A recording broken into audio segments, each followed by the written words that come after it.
Sadaya bade neraskeun hanca dongeng nu katunda kamari carios nyambung judulna nyaeta Keris Titisan Iblis. Atuh para wargi sadaya, ieu dongeng teh karangan Koswara ayeuna nincak bagian ka-11.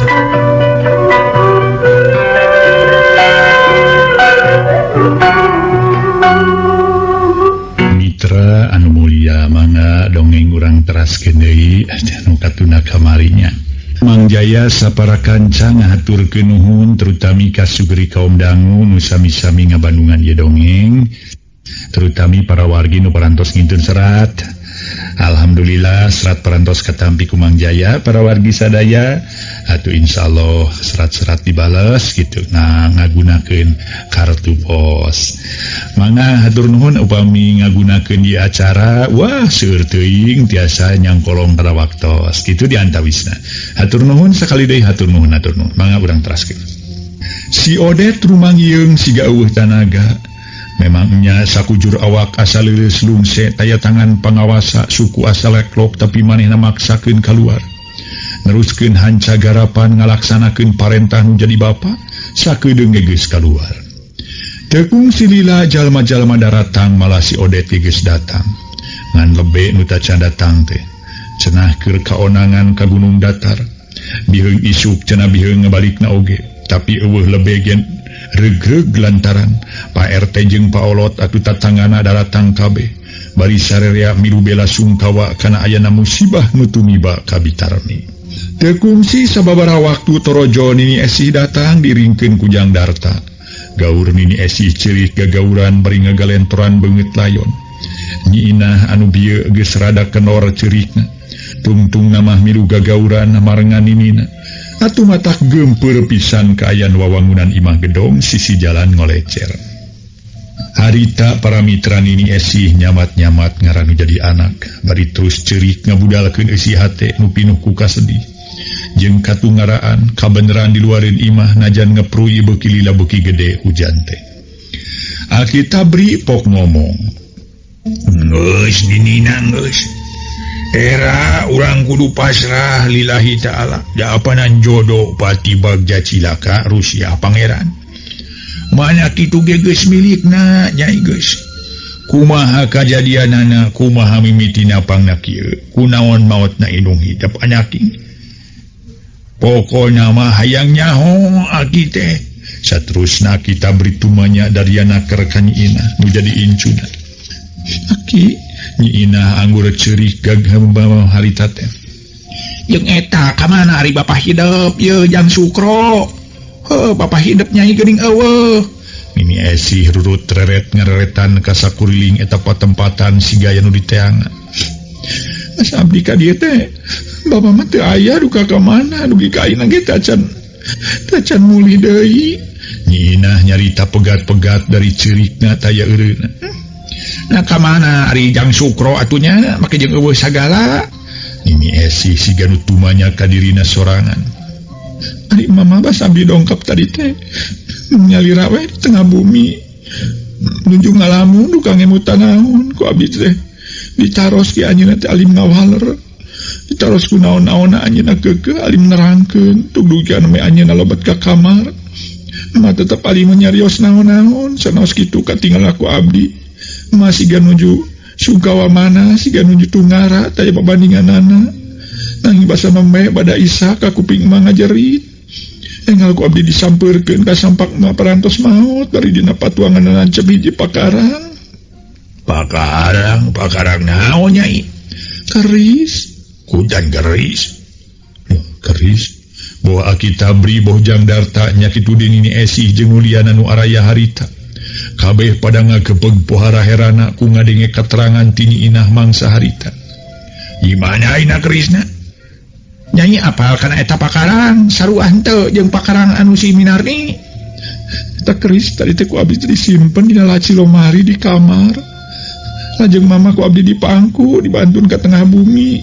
Mun eta pakarang teh persis saberos Menden Sukmawati si dukun Geju si dukun Sasar Nini." Nyi Inah terus ngaguk-guk ceurik. Bari ayeuna mah nyuuh kana lahuna Ninina terus ngomong pegat-pegat.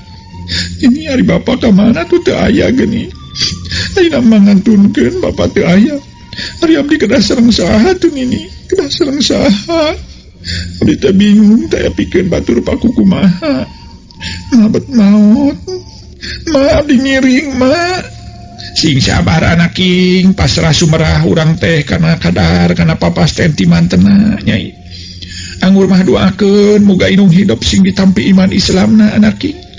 Perkara Bapak hidupkeun kege tangtu baris datang deui nyai, sing sabar we. Nini Esih mapatahan kanu jadi incu pohara dedeuna. Yang darta cinteang ka kamar. Teang keris nu aya di lalaci lomari di kamar si nyai. Pangaki Jang Darta nangtung. Ayo sang abdi Kang. Nyi Inah jung nangtung terus asup ka kamar marengan Jang Darta. Sakedeung duana geus asup ka jero kamar. Kalayan geus aya hareupeun lomari pakaian. Harita sakedapan di dinya nangtung bari neuteuf pempaneuteupna manco kana lomari nu aya hareupeunana. Torojol para mitra si Odet nyamperkeun terus nangtung di jero Jang Darta. Nyai, sok ajo buka laci lomarina je, sok lah nya. Cek si Odet ka Nyi Inah. Kumaha mah sasieun abdi mah. Sinuga kunaon bet ngadadakeun kieu mah. Sok ku mang. Nyi Inah kalah nitah ka mangna pikeun muka eta laci lomari. Puguhnya mangilah keung teh. Tiwarani tinggi. Ku Jang Darta itu gedinya. Sok jam buka jam. Si Odet ayeuna mah ngareret ka Jang Darta. Jadi laci nu aya dina ieu lomari tempat nyai nyimpen kerisnya. Jang Darta tumanya ka Nyi Inah. Nuhun Kang. Sok atuh buka lacina ku nyai. Ku Akang mah. Oh, teu naon ku Akang nya. Bismillahirrahmanirrahim. Jang Darta rada asa-asa tapi manehna teu buru muka laci lomari. Berai breh pakaian inung bapana. Anu Nyi Inah didinya aya nu ditilepan jeung aya oge nu digantungkeun. Jang Darta terus muka laci atawa sorogna barang berai kebeg sarerengakeun. Samalah Nyi Inah ge nepi ka ngoceak mengpeunan beungeut cerit nepi ka ngajerit. Heran. Itu gede. Jang Darta jeung si Odet salila-lila mencerong kana eta laci lomari. Didinya eueuh keris nu ayangan getih mending uyumang jeung bangun anu seger keneh ngabayabah minuhan laci lomari. Kero harita si Odet ngegeroan Aki Tabri jeung Nini Esih. Bapak, mak, ayo ratu, buru-buru. Torojol Aki Tabri jeung Nini Esih nyalampeurkeun. Masya Allah, astagfirullahaladzim. Ih, meni sararieun teuing. Harita para mitra. Nini Esih gancang marah mah nyarita tuluy Nyi Inah dibawa keluar ku Nini Esih terus dibawa ka kamarna. Kamar nu tengah kamar parantina. Aki Tabri bangetnya heran kakara umur-umuran manehna nyaksian kajadian saperti kitu. Ngareret ka Jang Darta pok ngomong lalaunan. Jadi kerisnya eueuhnya ujang. Umawi teu aya ki. Mata kera jeung panyasaran keur Aki. Geuning ieu laci lomari nguyumang ku getih. Beuh, ameuh heran. Bener-bener mata heran. Odet. Sok laan lacina euy. Moal naon Bapak? Moal ku aya naon-naon mah tanggung jawab sok. Ayo gatulah. Si Odet maksudna marek muka eta laci rek dilaan tapi ukur nolol. Anehna eta laci teh teu bisa dilesotkeun tina tempatna. Leuwih aneh teta bareng jeung si Odet ngabedol laci rek dilaan harita teh atuh ais getih nu aya dina saat jadi taya sesana. Malah laci ge jadi bersih siga ulut ngumbah. Uluh. Saat Bapak. Getihna ge geuning leungit. Si Odet ngabiri-girig harita teh. Deui-deui Jang Darta oge Aki Tabri ngarasa heran.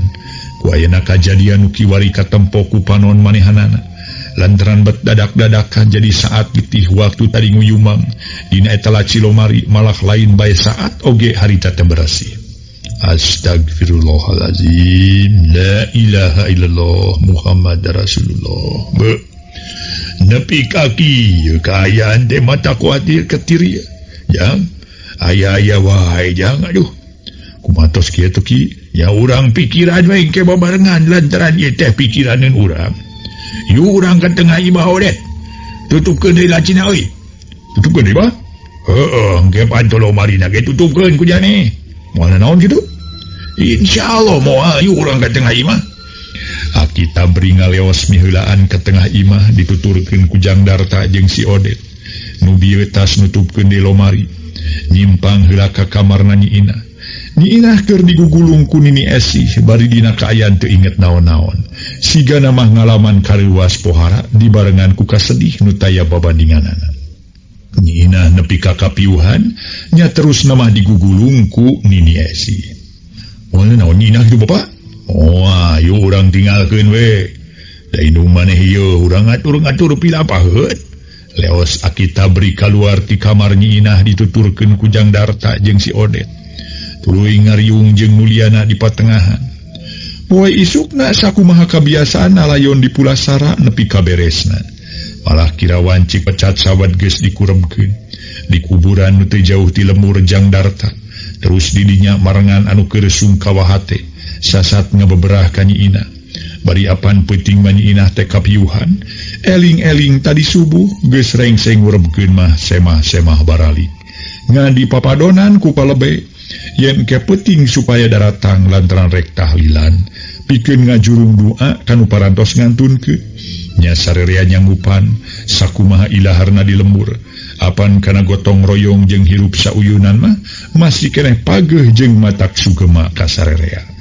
Para wargi sadaya, Nyi Inah harita nusanya nama manehna keur tunggara ku ayana beungeut can cager, tas meunang kareuwas ku alatan rek dimangsa ku keris iblis. Ayeuna tambah sedih jeung tunggara manehna teh kumaotna nu jadi indung, jabati eta ngarasa heran deui ku eueuhna nu jadi bapa. Nah kamana jeung naon sababna pangna eueuh tacan aya jawaban, da eueuh nu bisa nerangkeun. Hadena we Jang Darta jeung si Odet ngahibur ka manehna. Najan sanyana apan Jang Darta ge keur meunang kasedih ku ditinggalkeunana ku nu jadi bapa jeung 8 poe geus ditinggalkeun maot ku nu jadi bebeni. Tapi dalalaki masih kena bisa ngawasa kaayaan. Beda jeung Nyi Inah puguh awewe pantes lamun kalebuh bener-bener dina sagara katunggaraan jeung kana langsaan. Ngaso heula para mitra, ngaso heula ngaso.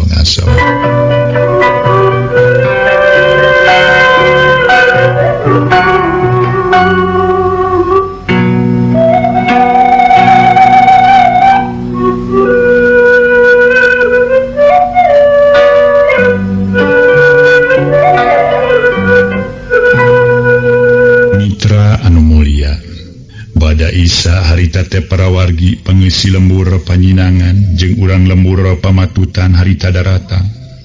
Malah aya urang Cisupa jeung urang Sukajadi sagala kabeh tumplek daratang milu bela sungkawa. Bari sejang ngadorong ku doa ku jalan tahlilan sakumaha paranti kabiasaan di lembur. Atuh lantaran nu daratang loba di imah teh meniheurin usik, malah sawareh aya nu ditepas sagala rupa nya. Sanggeus dibuka ku palebe sacarat acara tahlilan di mimitian. Puguh meuni saheng jeung geuman estuning mata keung jeung lewang asa darareukeut kana alam anu baris kasorang. Najan kitu kabeh ge husuna keur dina tahlilanana henteu dibarengan ku jeung heureuy. Kabeh dina hatena babarengan manjatkeun doa ka mantenna sangka nu maot teh dihapunten tina dosa perdosaanana. Kalayan ditampi iman Islamna dicaangkeun di alam kuburna, ditempatkeun anu mulia mungguh Allah. Mun sakitu tujuanna para wargi sadaya. Sanes bade curak-curak tuluy naon teh cacaleuhakan barang leueut barang tuang sanes. Maksada mah ngaduakeun kanu parantos pupus, ngaduana mah kanu maha kawasa para wargi sadaya. Kitu itu maksud sareng tujuanna. Rengse tahlil sakumah kailaharan berak ngaropi kadaharan saaya-aya. Malah para mitra sadaya beres ngopi terus baralik nu aya di dinya. Ngan tinggal pribumi ngan aya leuwihna kabeneran. Disuka jadi teh si Odet boga sobat. Marah mah para mitra sadaya. Ana teh ngaran teh Udi. Harita Udi mah teu milu balik terus we di dinya marengan si Odet jeung nu sejen. Babakuna mah marengan si Odet. Pugu sono cenah ka si Odet peda geus 2 bulan leuwih teu tepung. Barudak rengse bieu urang tahlilan moga-moga sing nepi ka mantenanya. Urang sadaya ngadua sing jadi pangjajab kudu parantos mulih ka jati bulang ka asa. Hawi tarita nyebut saur manuk amin. Syukur marane ka dieu di. Aduh maneh ka dieu syukur. Kumaha indungnya ne di Sukajadi carageur. rada kurang denge Udi mah kudu rada tarik ngomong jeung maneh nama inung Bapak maneh calager kita beri ngomong tarik meni tarik cager ki da upaman teu cager mah wing moal ka dieu atuh ngan ieu Citarmi teu sangkanya bari semojonan urang sadayana nya ki nya kitu ngaranna ge pati euy Udi sok tarakanya hoan teh hirup katungkul kupati paeh teu nyaho di mangsa lamun ku urang diguar jadi urang teh hirup kudu hati-hati kula lampah nu sampurna kitu maksud jeung tujuan nama geus jadi patokan urang katerangan agama ge nyebutkeun kullu nafsin da'iqatul maut tah kitu urang mah teu daya teu upaya teu bisa majar kumaha umpama lamun geus dipastikeun urang kudu pupus kudu maot nya eta mah parantos kitu dikeresakeun kudu Maha Kawasa ngan urang kudu inget yang syakur kumelip di alam dunia ieu baris maot kata di urang tahlil disagedengeun urang tahlil teh urang kudu boga pikiran pasti hiji waktu ge urang teh bakal kieu heueuh siga nu maot teh bakal nyangirah ngaler diruruban taneuh beureum pasti kana kituna tah mangpang mengpeung urang hirup keneh di alam dunya dibere kasempetan keneh pikeun urang nyieun amal ibadah perak geura laksanakeun amal ibadah sahade-hadena kitu katerangan agama nurutnya nyebutkeun kumaha nu hade kumaha nu kudu dilaksanakeun kumaha nu kudu disingkah jelas apa tinggal ngalarapkeun urang sangkan urang jadi jelma anu bener-bener takwa kitu maksudna teh jadi urang tadi tahlil da urang teh kudu boga pikiran nepi ka palabah dinya lain ngan saukur urang riung-riung wungkul ngadua beres ngadua tuluy cacaleuhakan eueuh hartina keur diri urang gitu mah tapi lamun urang boga pikiran hiji waktu urang baris maot urang teh meureun santeuna aya paribasa geuning carincing page kancing saringset page ikan jadi urang teh carincing page kancing siap-siap ngahareupan hiji masalah bakal maot teh kumaha carana masalah bakal maot dijagana nyaeta urang kudu loba amal ibadah migawe pagawean amal soleh teh tak kitu cek aki tabri panjang lebar ngabejaan terutama kanu ngarora sumuhun nyekitu teh we sunna ki da mohon atuh laras pisan jadi pokona mah urang teh baris maot nya nya kitu euy kitu teh bisa majar kumaha tadi ge disebutkeun ai lain ngarasa atuh maneh ka dieu lantaran euy dewek rek mere tugas maneh tadi mere uras lain mere uras ya sugan kudu ditompokeun kana ceulin aing ngomong teh tugas heuh atuh saya mah cek Odet dingilu ngomong ngajorowo tungtung nama para mitra sadaya jang darta nyinah kat nini SIJ sareri ager-ageran lantaran kalakuan si Udi anu memang ngora keneh oge geus kacida para wargi sadaya torekna sarere ngarasa kahibur ku kaayaan si Odet jeung Udi memang nyetelnaker maranehna teh jalma tukang guguyon nu disering-serikeun sama jongjon we ngaropi bari pok ngomong tumanya ka Aki Tabri jadi Aki terek meri tugas ka wing deh kitu ge mun maneh daek di daek we make jeung segala rupa atuh cing bejakeun meri tugas naon Aki teh cing Udi mencerong seukeut ka Aki Tabri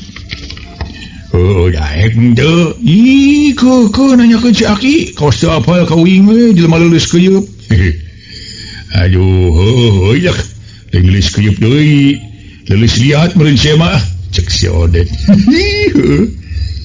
leuleus cangkeng meureun Kang Udi mah cek nyina dah bener nyina aduh leuleus sirah leuleus cangkeng aduh daekan tara mumpang komo jadi piurang ku Aki cing bade marentah naon kitu Aki teh ka abdi teh kawing teh sumohon si Udi samun nantang hayang geura menang perintah nu pasti ti Aki Tabri maneh kudu marengan jang darta jeung si Odet ka pasir Samoja euy pasir tonggoheun leuweung hanjuang kumaha daek teu daek ai lobaan mah tuh mun sorangan mung lantaran uing teh borangan kitu rek naon kudu nya teh kewe dina waktu narek ingit di bejaan atawa bisa ditanyakeun ka Jang Darta jeung ka si Odet lamun geus salse iraha init naki kewe nulis iret salat 7na susuganan moal aya kajadian cara nu kaalaman ku anak aki ayeuna ki aya naon Jang Darta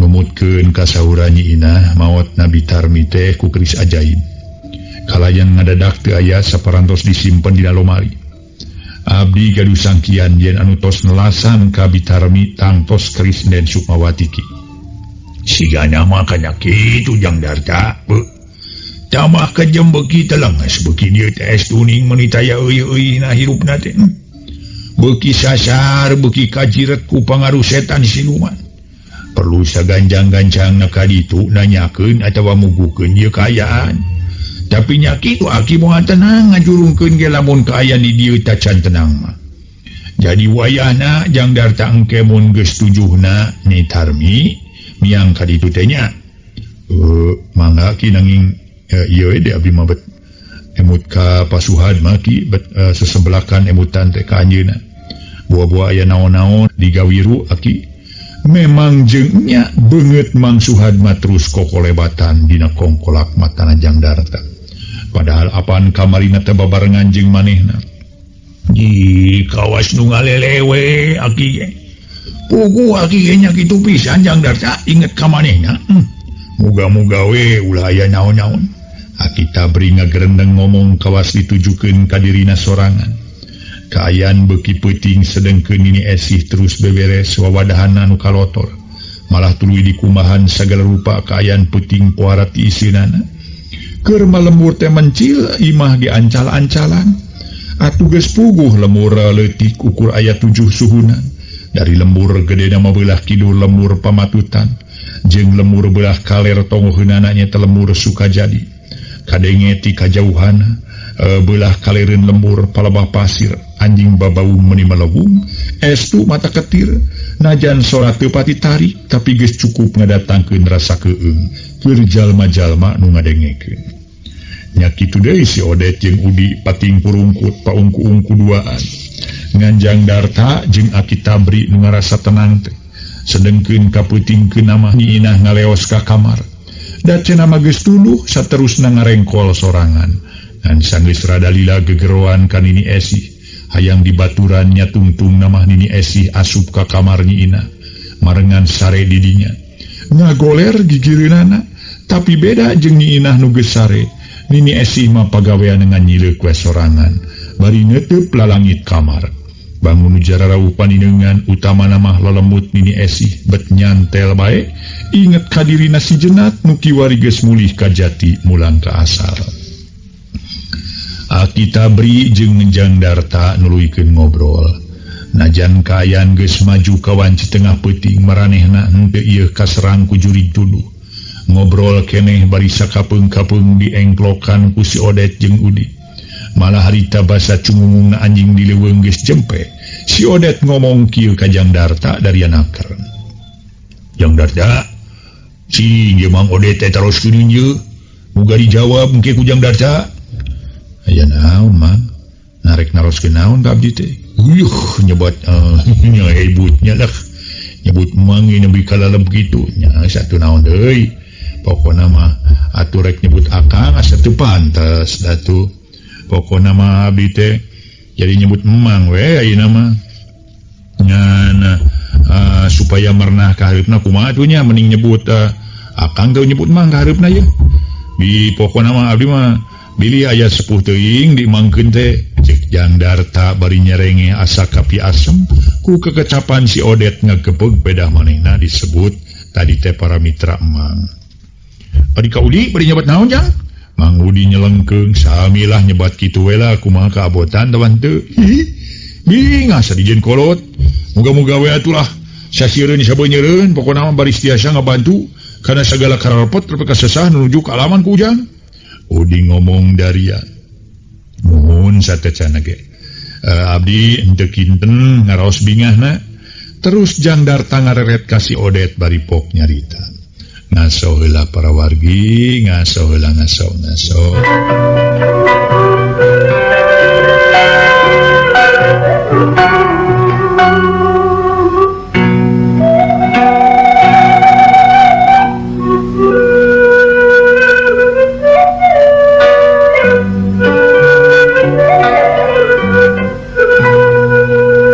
Para mitra anu mulia, harita mah geus aya kasaluyuan nyebut kasih Odet jeung kasih Udi teh cenah. Jang Darta teh nyebut Akang. Memang para mitra manehna saluhureun kalantaran lamun disebut Mang cenah sieun kolot teuing. Terus Jang Darta ngareret kasih Odet bari pokna, Kang Odet, bade nu taroskeun ku abdi. Nuhun Jang, aya naon Jang?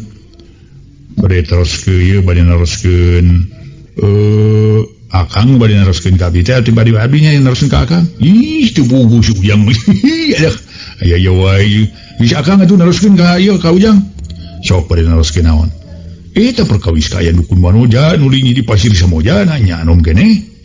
Muhun anom keneh Kang. Aduh, pantaran saha teh mun diulah? Nya kurang leuwih pantaran Nyi Inah we panginten. Benten 1-2 tahun mah pakolot supana kitu. Aduh, tong kan naroskeun ah. Aduh waler deui ieu.